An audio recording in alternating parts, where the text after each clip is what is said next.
Salut à tous, j'espère que vous allez bien en ce mardi. Je suis en train de vivre un début de semaine assez chargé, donc je sais pas si j'aurai énormément de temps pour lire cette semaine, mais on va essayer. En tout cas, j'ai commencé le livre Les Grandes Oubliées de Titu Lecoq. Pourquoi l'histoire a effacé les femmes. Je sais pas si vous l'avez déjà lu. Je vous avais parlé dans le dernier vlog. Moi, en fait, j'ai lu un livre d'elle, plus quelques articles qu'elle écrivait sur Slate à l'époque, je crois. Et le livre, en l'occurrence, c'était sur Honoré de Balzac. Je crois que ça s'appelait Honoré, l'argent et moi. La couverture est orange et il y a les libraires qui regardent cette vidéo vont me rire. Et il y a donc un portrait d'Honoré dans un espèce d'ovale violet, me semble-t-il, un médaillon violet. Et en fait, ça racontait Honoré de Balzac à travers le prisme, l'angle en fait de l'argent. Et c'était super chouette, enfin vachement intéressant, vachement abordable, vachement drôle aussi. Donc c'était iconoclaste déjà, celui-ci aussi. Et donc voilà, déjà j'aimais bien le style, donc quand j'ai vu qu'elle écrivait un bouquin, je me suis dit que voilà, si elle gardait le style que j'ai découvert dans Honoré et moi, je pense que ça pourrait coller. Et bah clairement la thématique m'intéresse de fou, puisque voilà, j'ai même pas besoin d'y relire la quatrième, on comprend bien qu'en fait on va parler des femmes et de l'histoire, et de pourquoi tous les personnages historiques que l'on connaît sont des hommes. Voilà, peut-être à part deux ou trois, Anne Frank, voilà. Peut-être quelques reines par-ci par-là, mais voilà, c'est tout. Et donc j'ai lu les 67 premières pages sur 322, donc j'en suis vraiment qu'au tout début. Et on aborde dans le début la préhistoire, somme toute assez logiquement. Et en fait c'est écrit de manière à lancer plein de perches qu'on peut nous ensuite choisir d'aller développer ou pas. Par exemple, elle cite des auteurs, enfin pas des auteurs, des chercheurs, des historiens, etc. Et du coup voilà, c'est quand même intéressant parce qu'on peut après aller voir leurs travaux si on veut creuser.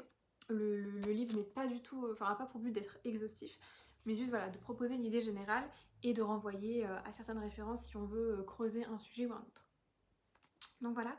Et en fait, elle explique que, en gros, notre façon de voir l'histoire est influencée, consciemment ou non d'ailleurs, par notre modèle de société actuel et par le patriarcat que l'on connaît. Par exemple, elle explique que le premier texte qui ne soit pas en fait qui soit vraiment un texte, puisque l'écriture était utilisée pour faire les contes, mais la première trace d'écriture non utilisée pour faire des contes, on va dire, on la retrouve chez une femme, en tout cas c'est une narratrice qui écrit à une déesse, et dedans elle explique en fait que finalement c'est un texte dont on n'a jamais trop entendu parler. Pourquoi? Elle pose la question et ensuite elle lance des pistes en disant il y en a certains qui ont considéré que voilà c'était peut-être un homme qui l'avait écrit, mais au final c'est une narratrice, ça colle complètement avec ce qui est arrivé avec un personnage historique qui prétend être cette narratrice, tu vois, enfin vous voyez. Et du coup voilà, l'hypothèse la plus simple et qui est souvent la meilleure, c'est que donc cette narratrice soit bel et bien le personnage dans lequel dont elle se met dans la peau, quoi. Je sais pas si c'est très français. Vous avez compris l'idée. Et par exemple, il y a un chercheur qui lui pense, qui pose la question est-ce que ce serait pas un homme, etc. Mais au final, rien ne l'indique. Donc pourquoi est-ce qu'on ne part pas juste en fait de cette théorie que ce serait une femme et que ce serait bien la personne qu'elle prétend être? Donc voilà. C'est un exemple parmi tant d'autres. Hein. Il y a aussi le fait qu'on pensait qu'en gros les femmes préhistoriques restaient dans la grotte pour faire la popote, pendant que les hommes allaient chasser et faire des trucs un peu plus quand même fun. Quoique chasser c'est pas très fun, mais disons qu'ils allaient au moins gambader, qu'ils allaient dans les forêts, dans que sais-je, alors qu'elles étaient un peu assignées à domicile, donc assignées à grotte. Et voilà, et en fait elle explique que il y a des choses qui montrent que c'est pas le cas, et en fait que les sociétés étaient tellement diverses et variées que peut-être que c'était le cas dans une société, mais peut-être pas dans une autre. Et d'autant plus que la préhistoire, c'est une période qui est immensément grande.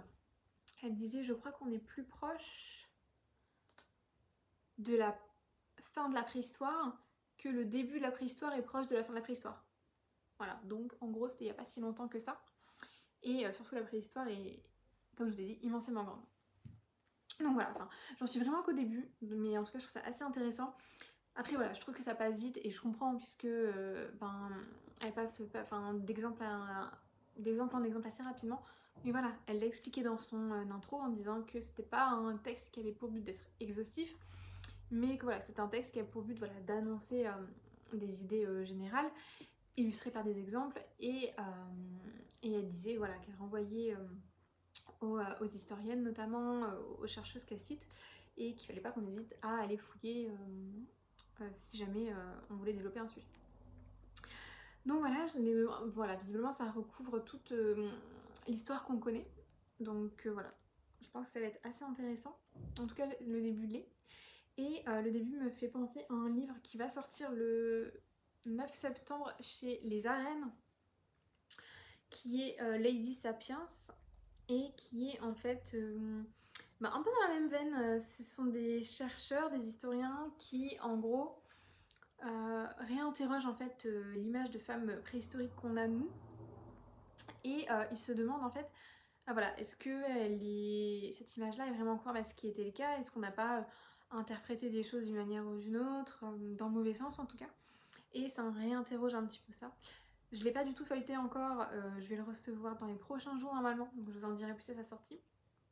Mais je pense que pour le coup c'est un bon complément au bouquin, en tout cas pour ce qui concerne la la préhistoire. Voilà, je m'aperçois que mon cadre a bougé pendant que je vous parlais, donc vous devez me voir en biais, mais c'est pas très grave. Eh bien, je vais tenter de lire quelques pages avant de regarder Koh Lanta, j'avoue. Également, on est à la fin du mois, donc ce soir je vais reposter toutes vos chroniques concernant Autrice du Monde. C'est un challenge que j'organise sur Instagram, il y a un compte dédié. Et en fait, le but du challenge, c'est de lire les textes d'une autrice suivant sa nationalité. Par exemple, en août, le pays sélectionné, c'était la Nouvelle-Zélande. Et en gros, les personnes qui participent au challenge devaient lire un livre écrit par une autrice néo-zélandaise. Voilà, je me suis dit que ça pouvait... c'est un challenge que j'ai lancé depuis janvier. Voilà, dans le but de plus m'ouvrir à la littérature étrangère et de valoriser aussi les autrices, et notamment les autrices étrangères. Voilà, donc là, août ça se termine. Le mois prochain, c'est l'Afghanistan qui a été choisi. Voilà, parce que compte tenu de l'actualité, je ne me voyais pas faire autrement.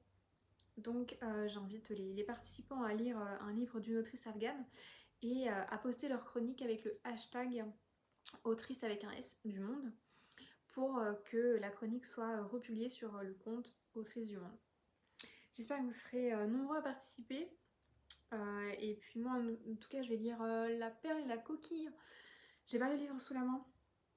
Je vous montrerai quand je serai dans l'appartement de mon copain. Puisque je l'ai laissé là-bas, je vérifie juste par acquis de conscience, mais non je l'ai pas. Et c'est l'histoire alors d'une petite afghane qui en gros pour subvenir aux besoins de sa famille décide de se travestir en garçon. Et c'est une chose qui se faisait pas mal à l'époque, mais pas que, puisque apparemment l'une de ses ancêtres faisait la même chose. Et c'est assez intéressant parce que ça montre du coup les différentes vies en fait, qu'elle vit en tant que fille et en tant que garçon. La liberté relative, mais plus intense qu'en étant fille quand même, qu'elle peut toucher du doigt en étant un garçon, etc. Et voilà, donc ça m'a... Je sais que vous êtes nombreux à avoir choisi ce livre-là aussi, donc j'espère que ce sera une bonne lecture et qu'on va vraiment apprécier. Et essayer de découvrir un petit peu plus ce que peuvent ressentir les Afghanes. Je vous donne rendez-vous, du coup ça commence dès demain, donc ça sera commencé quand vous regarderez cette vidéo. Vous avez jusqu'au 30 septembre pour poster votre chronique. Et après on passera à octobre et donc à un autre pays. Je vous abandonne là pour ce jour et je vous dis à demain. Hello les jeunes, j'espère que vous allez bien, je vous retrouve, on est mercredi. Donc comme vous l'aurez deviné, le vlog va durer 2 semaines puisque en fait je déménage. Voilà, j'ai eu une mutation professionnelle. Donc j'ai pas mal de trucs à penser, à préparer, enfin voilà, j'ai pas mal de choses en tête et pas mal de boulot perso à côté. Donc voilà, j'ai pas pu être aussi présente que je voulais. Donc voilà, j'ai décidé de faire sur 2 semaines, ce sera plus intéressant pour vous plutôt que de poster un mini vlog qui va pas vraiment durer longtemps quoi. Donc voilà, donc je pense que malheureusement ce sera sans doute encore le cas pendant peut-être 1 mois et demi puisque je déménage pour le 1er novembre. Donc voilà, je pense que j'aurai encore pas mal de choses à faire jusque là. J'espère que j'aurai déballé tous mes cartons au 1er novembre. On y croit. Là j'ai en tout cas commencé à faire mes cartons de livres. En fait j'ai 3 grandes bibliothèques et j'ai un petit meuble T-Books. Et comment vous dire, là on a déjà fait 8 cartons et on a vidé une bibliothèque et un quart d'une deuxième. À l'eau quoi. Donc il me reste encore une bibliothèque, 3 quarts d'une autre bibliothèque, plus le petit meuble. Donc je pense qu'on est parti sur au moins une vingtaine de cartons de livres. Et comment vous dire que en fait on va essayer de trouver une location pour là où est-ce qu'on va du coup avec mon compagnon. Et par la suite seulement on achètera une maison. Donc en fait là la question, le débat est est-ce qu'on déballe tous les cartons de livres ou pas, ou est-ce qu'on les laisse dans les cartons parce qu'on se dit qu'on déménagera grosso modo de nouveau genre en octobre-novembre 2022 quoi. Donc je ne sais pas. Je pense que je vais être raisonnable et que je vais accepter un deal avec mon copain qui est de déballer que les livres qui me restent à lire. Parce que mine de rien, je pense que ça me prend une bibliothèque pleine. Donc voilà, il y aura quand même une bibliothèque qui sera là et finalement il n'y aura que des livres que j'ai pas encore lus. Je pense que ouais, c'est un deal raisonnable. Même si ça va me faire bizarre de pas avoir mes livres avec moi, ils seront chez mes parents du coup. Mais voilà. Bref, un moment compliqué. Mais voilà, je vais quand même vous le dire pour que vous compreniez parce que mine de rien, vous avez peut-être vous été confronté à ça et dans ce cas, n'hésitez pas à me dire si vous avez craqué et vous avez tout déballé quand même ou si vous avez été raisonnable et que vous avez juste pris quelques livres, voire que vous avez fait un tri dans vos livres.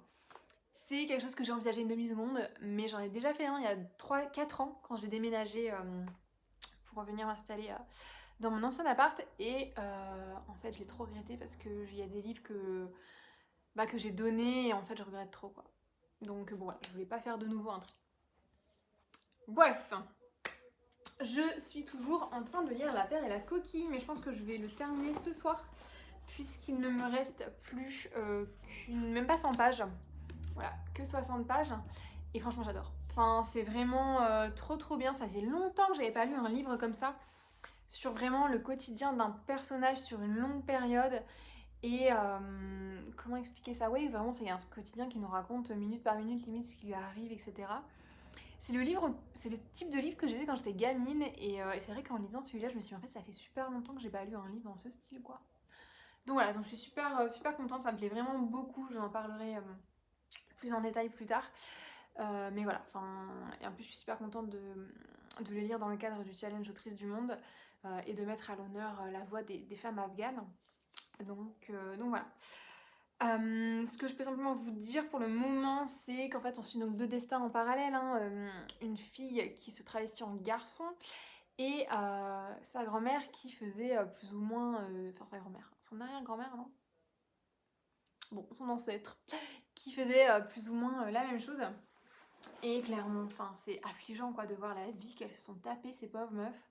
Enfin c'est vraiment considéré comme des marchandises, enfin... Genre c'est des filles, après c'est des épouses et des mères quoi, genre ce n'est rien d'autre en fait, elles n'existent pas quoi.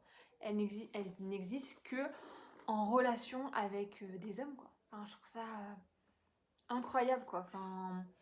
Et tout est basé sur l'honneur, sur ce qu'on peut faire, ce qu'on peut pas faire, enfin...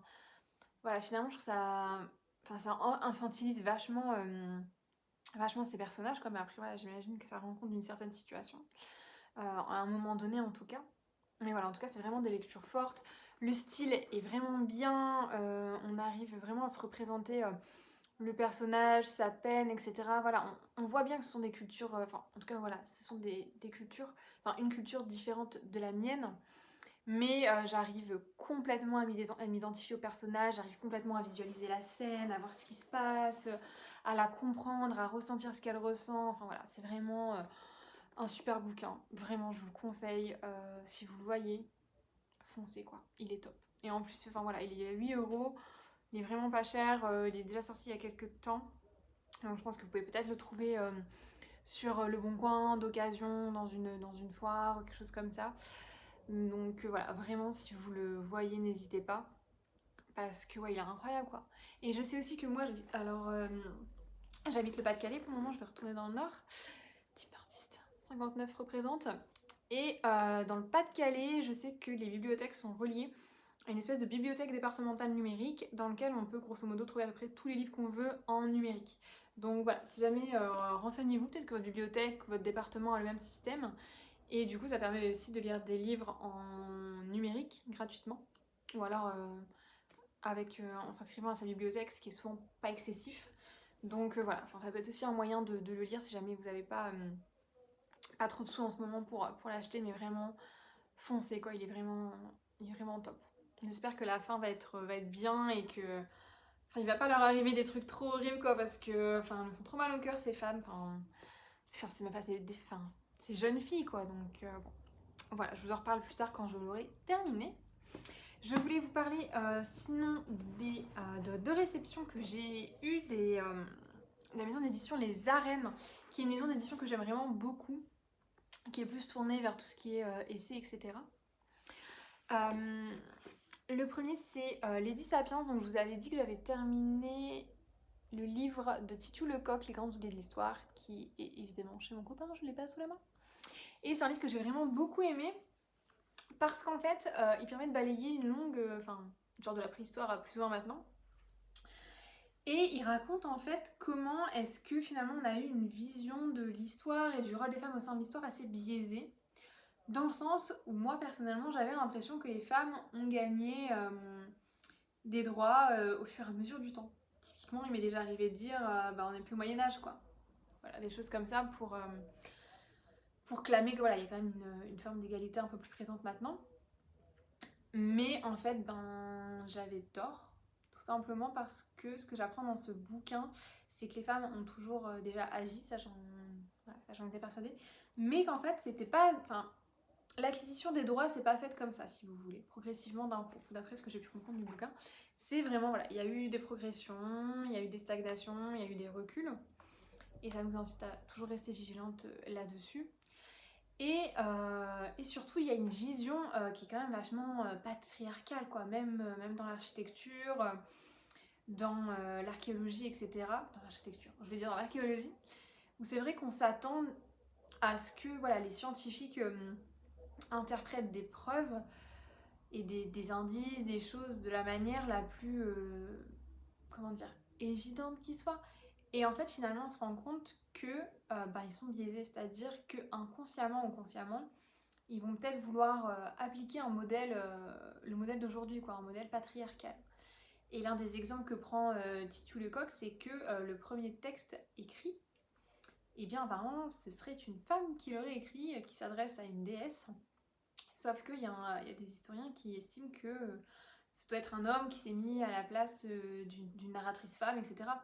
Sauf qu'en fait, Titu Lecoq dit, on n'a aucune preuve de ça, déjà de 1, et de 2, la solution la plus évidente, en fait, la théorie la plus évidente, c'est que ce soit une femme, que ce soit la femme, en fait, que la narratrice prétend être. D'autant plus qu'il y a des éléments biographiques, voilà, qui laissent penser que c'est quand même une théorie assez solide. Donc voilà, ça montre vraiment un petit peu comment les femmes ont été un peu invisibilisées avec le temps. On a par exemple, on en a pas mal parlé récemment, découvert que les femmes pouvaient être des guerrières et que les tombes qui ont été découvertes il y a quelques temps avaient des éléments qui le montraient, dans le sens où elles n'étaient pas différentes des tombes de guerriers. Et pour autant, il y a eu des interprétations comme quoi ça devait être des femmes de guerriers, des femmes de guerriers ou des choses comme ça. Alors que en fait, visiblement pas.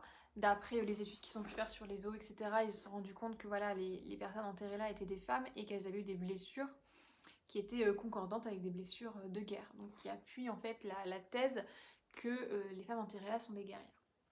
Bref, donc ça pour vous dire que voilà, elle aborde de la préhistoire à nos jours.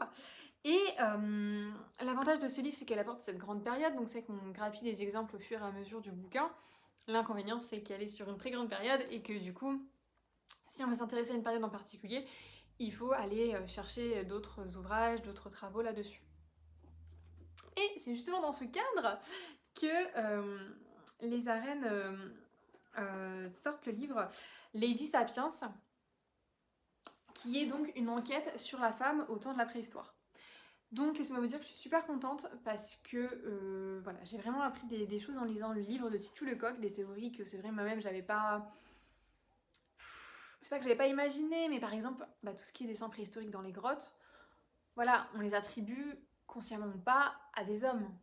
Et c'est vrai que dans le livre de Titu Lecoq, elle dit pourquoi en fait, il y a aussi des éléments qui nous laissent penser que ce serait aussi des femmes qui auraient fait tous ces dessins, etc.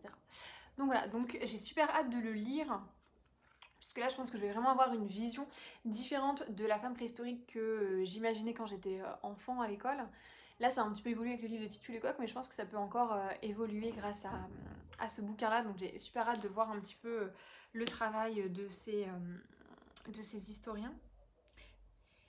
Et d'apprendre un petit peu ce qu'était le quotidien de mes ancêtres dès que je suis séparée de plusieurs siècles. Donc voilà, j'ai vraiment hâte de voir ce que ça va donner et je pense que ça va être ultra intéressant. Le deuxième livre, c'est le livre de Leila Slimani, Sexe et mensonges, que je n'ai jamais lu. Enfin, j'ai jamais lu ce livre-là, mais j'ai lu absolument tous les autres bouquins de Leila Slimani. C'est vraiment une autrice que j'aime beaucoup sa plume en fait. Donc voilà, même s'il y a des livres qui me plaisent un peu moins que les autres, c'est vrai que souvent quand elle sort un bouquin, je le lis. Parce que voilà, j'aime le style.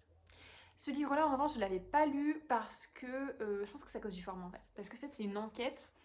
Et moi, c'est vrai que je lis davantage ces romans en fait, ces fictions. Et c'est sur sexe et mensonges, donc la vie sexuelle en fait des femmes au Maroc. Et elle part en fait du principe qu'il y a une espèce d'hypocrisie dans le sens où le sexe est une marchandise, visiblement dans ce pays, elle dit dans ce monde arabe.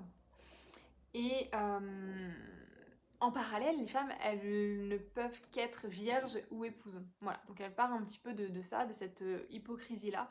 Alors moi, j'avoue, le Maroc, j'y suis allée 2 semaines en vacances, voilà, c'est tout. C'est tout ce que je connais du Maroc, donc voilà, évidemment, j'ai pas du tout le recul pour pouvoir dire oui, je suis d'accord ou non, je ne suis pas d'accord. Je ne connais pas du tout, enfin, je connais très très peu ce pays et j'ai pas de...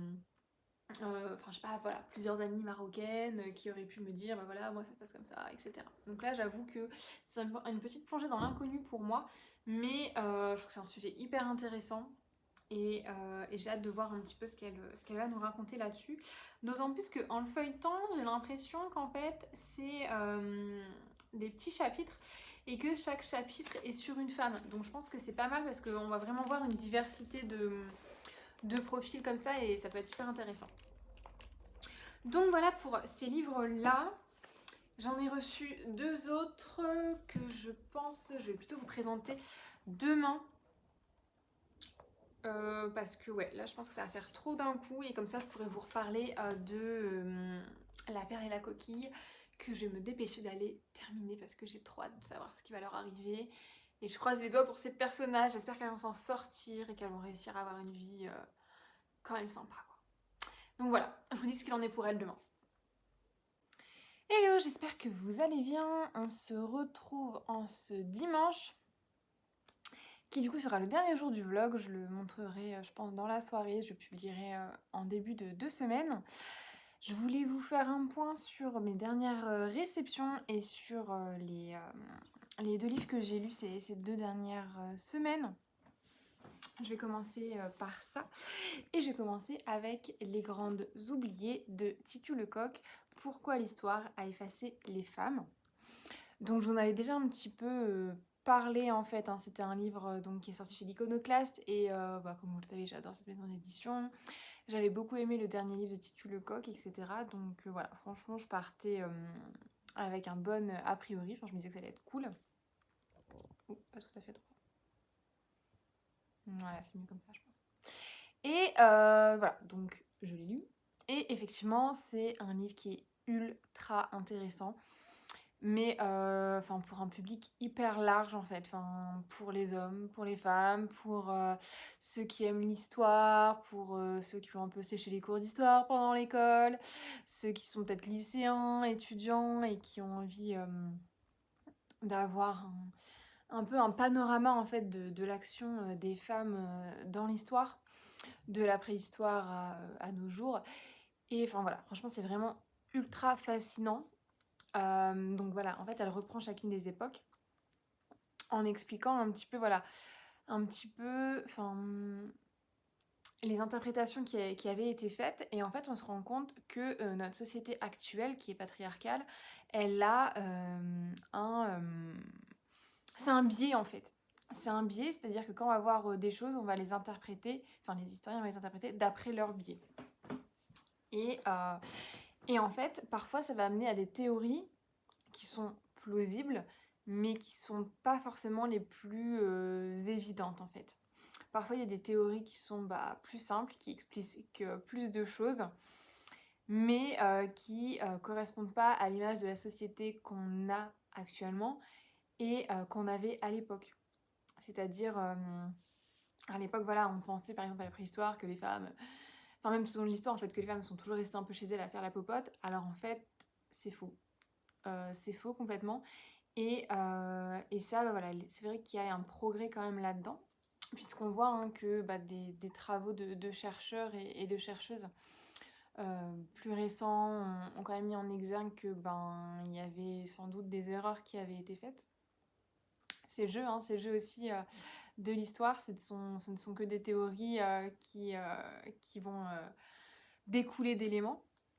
Et donc en fait, elle explique aussi dans le bouquin voilà, tout ce que les femmes faisaient au fil du temps.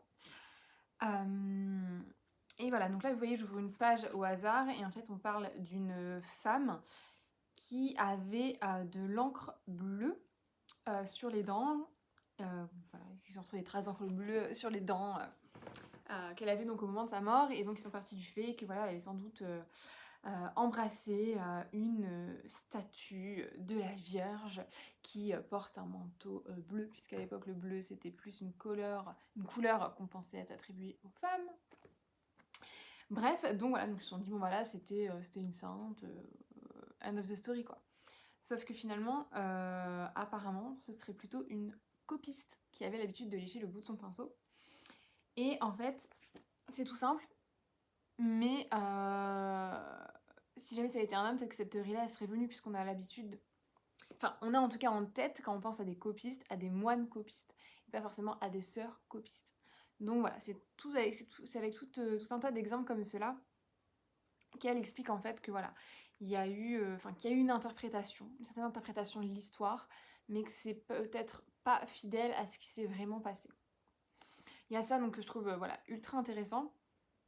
Et il y a aussi une deuxième lecture en fait, qui est que moi personnellement, mais je pense que voilà, c'est notre système d'éducation qui fait que, et je pense que je suis pas la seule, je voyais l'histoire et les droits des femmes comme quelque chose, je voyais les droits des femmes comme un long combat tout au fil de l'histoire qui n'est pas terminé, et qui aurait permis en fait au fil des époques à acquérir voilà, davantage de droits.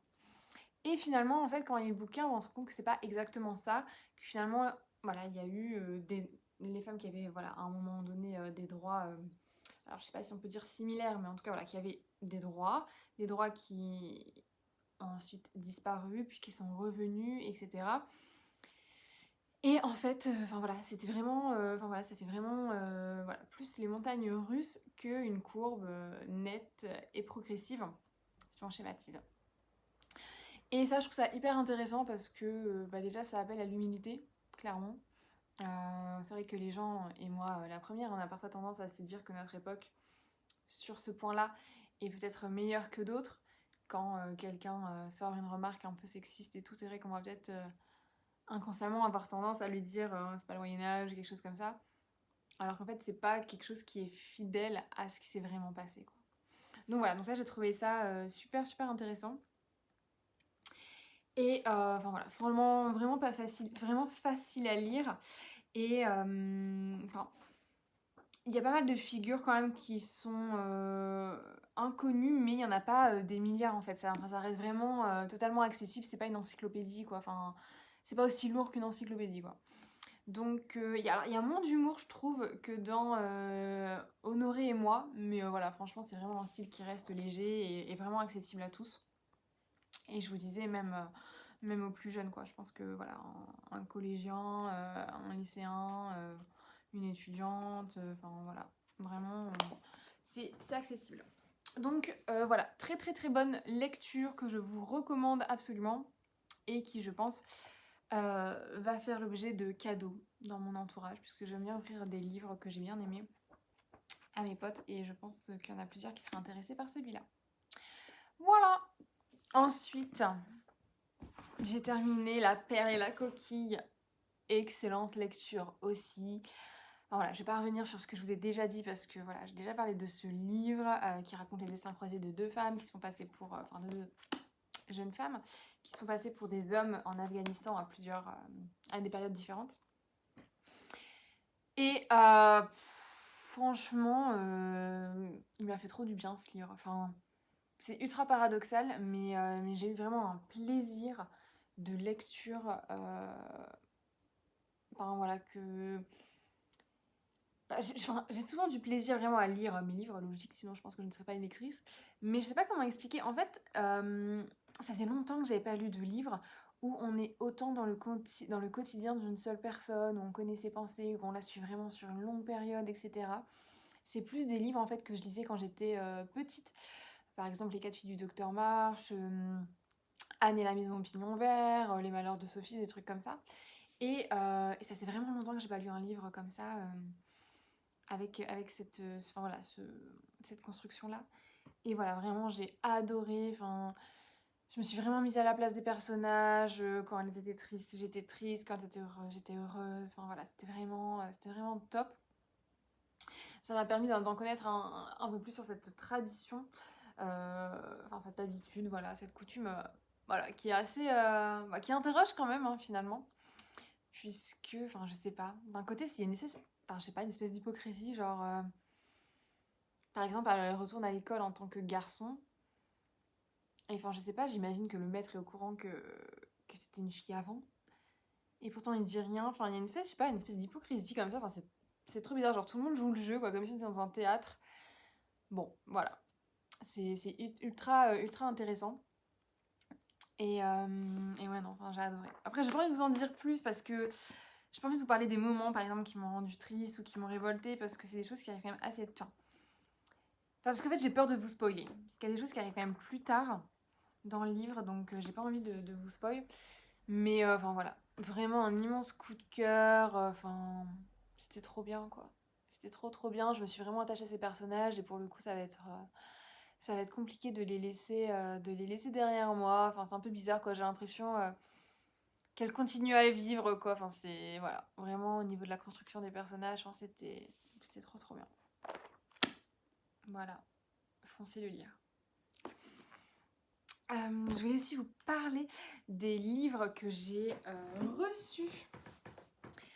Alors, on a Les Promises de chez Albin Michel. Ah, il y a un téton sur la couverture. Est-ce qu'Instagram voudra bien que je publie une photo avec? Je ne sais pas, tout peut arriver. Hein. Alors, c'est un livre, si je me souviens bien, sur des dames qui se retrouvent un peu voilà, pour dîner, pour trinquer, un peu voilà, dans la... Comment dire, dans l'opulence pendant la Seconde Guerre mondiale. Je vais vous lire la quatrième. C'est chez Albin Michel, je précise. Et ça s'appelle Les Promises, ouais. Les Promises, ce sont ces grandes dames du Reich, belles et insouciantes, qui se retrouvent chaque après-midi à l'hôtel Adlon de Berlin pour bavarder et boire du champagne, alors que l'Europe, à la veille de la Seconde Guerre mondiale, est au bord d'imploser. Ah, donc c'est pas pendant la Seconde Guerre, c'est un peu avant. Ce sont aussi les victimes d'un tueur mystérieux qui les surprend sur les rives de la Spree, je sais pas si ça se dit comme ça, ou près des lacs, les soumettant à d'horribles mutilations. Dans un Berlin incandescent, frémissant comme le cratère d'un volcan, 3 êtres singuliers vont s'atteler à l'enquête. Simon Krauss, psychanalyste surdoué, gigolo sur les bords, toujours prêt à faire chanter ses patientes. Franz Bevan, je ne sais pas, colosse de la Gestapo, brutal et sans pitié, parti en guerre contre le monde. Mina von Hassel, riche héritière et psychiatre dévouée, s'efforçant de sauver les oubliés du Reich. Ces enquêteurs que tout oppose vont suivre les traces du monstre et découvrir une vérité stupéfiante. Le mal n'est pas toujours là où on l'attend. Il y a un commentaire d'une Annette Viviorca, je ne sais pas qui est-ce. Un roman vraiment formidable, incroyablement juste sur le nazisme. C'est qui cette dame en fait? Je ne sais pas, je la connais pas. Je sais pas si c'est une... Parce que c'est pas précisé qui elle est, donc j'imagine que c'est quelqu'un de connu. Je suis bête, je suis en train de regarder mon téléphone, donc évidemment que je ne vais pas trouver la réponse. Je vais faire une petite recherche sur mon petit ordi en attendant. Mais bref, bah voilà, c'est un livre que j'ai vu donc dans la liste d'Albin Michel et c'est quelque chose qui m'intéressait vraiment bien. Voilà, parce que j'aime bien l'idée Vievorka. Ah, c'est une historienne française. D'accord, une spécialiste de l'Holocauste. Ok, bah écoutez, je suis désolée, je la connais pas. J'imagine que c'est quelqu'un de connu. French historian, she's specialized in the Holocaust and the history of the Jewish people. The Protestant genocide between memory and forgetting. Ok, bon, bah écoutez. Ah ok, ses grands-parents paternels sont morts à Auschwitz. Ok. D'accord, donc elle a travaillé sur la question. Très bien. Bah écoutez, ça va être super intéressant. Donc je vous redis juste ce qu'elle dit. Un roman vraiment formidable, incroyablement juste sur le nazisme. Donc bon, voilà. Le nazisme, voilà. Enfin, en fait, il y a tellement de choses qui ont été écrites à ce sujet, qui ont été réalisées, même dans toutes les formes d'art en fait, que j'attends de voir un peu ce que ça peut apporter de plus. Mais moi, en tout cas, j'étais attirée par le fait de ce microcosme en fait. Voilà, cette espèce de monde à part, un peu hors des préoccupations du reste des gens. Enfin voilà, je trouve ça particulier, ça m'a intriguée. Et mêler ça à une espèce de... Enfin, à un thriller, voilà, je trouvais ça intéressant parce que c'est vrai que ça peut stagner, quoi.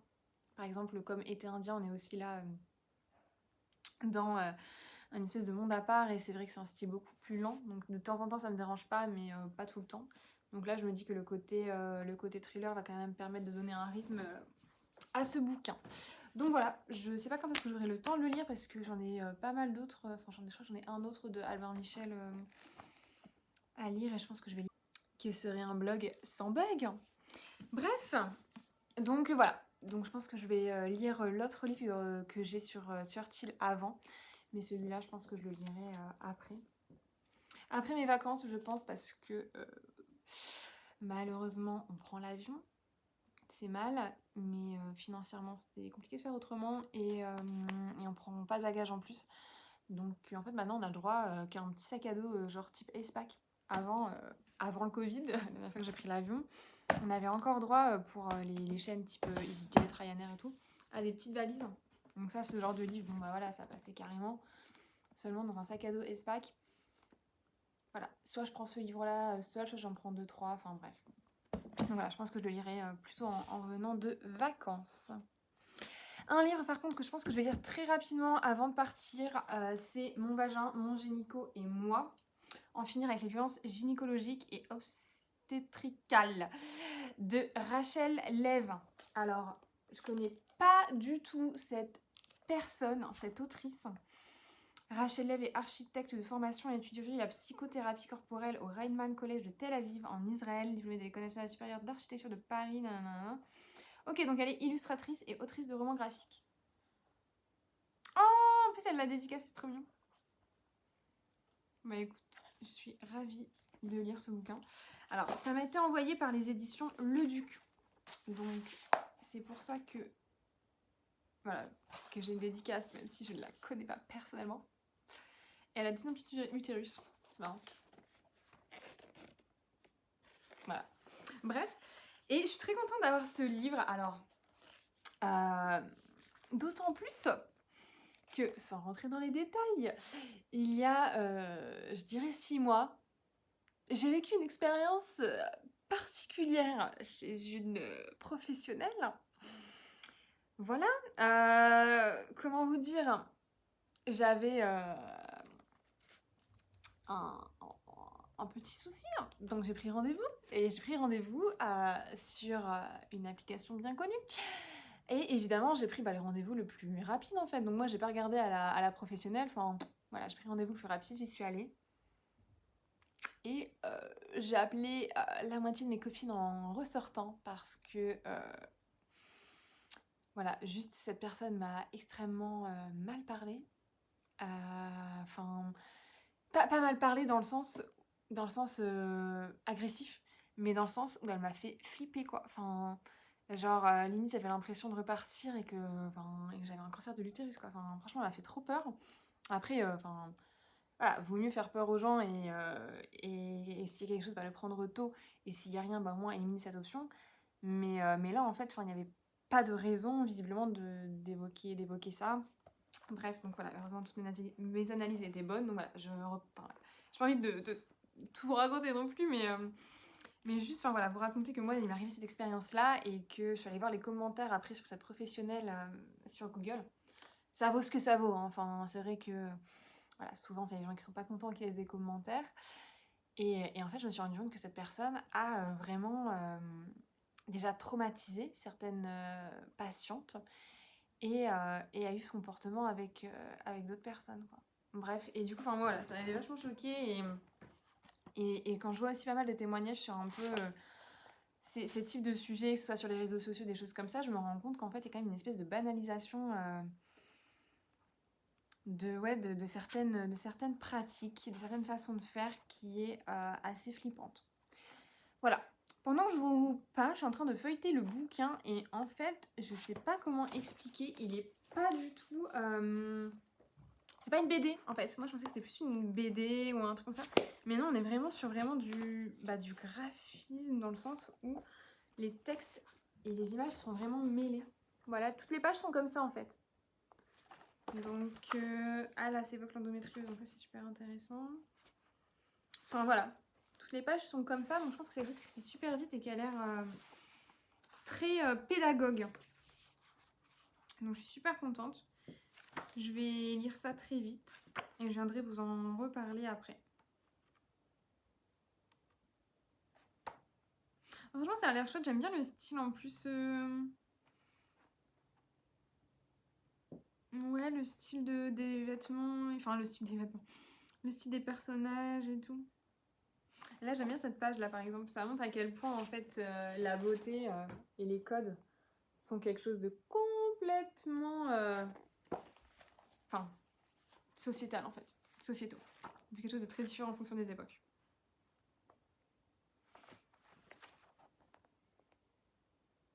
Ça serait super bien de banaliser les différences en fait et de montrer qu'il n'y a pas un modèle. Bon, et écoutez, j'ai hâte de lire ça. Je pense que je vais peut-être le lire alors cet après-midi si j'ai le temps. Et si pas, dans 2-3 jours. Non, franchement, ça a l'air super cool. Je suis super contente de l'avoir. Voilà, c'est fini. Je n'ai plus rien à vous raconter, je crois. Que dire? Sinon, écoutez, passez une bonne semaine. On se retrouve bientôt. Je sais pas du tout si j'aurai le temps de faire un vlog pendant mes vacances parce que j'aurai pas mon ordi sur moi, je ne pense pas. toujours à cause de ce problème de sac à dos et de chaque objet pris doit vraiment être indispensable. Donc voilà, mais en tout cas je vous ferai des coucous sur Instagram et sur le blog et je vous mettrai des chroniques de bouquins dont je vous parlerai en rentrant du coup. Et voilà, je vous dis une belle semaine!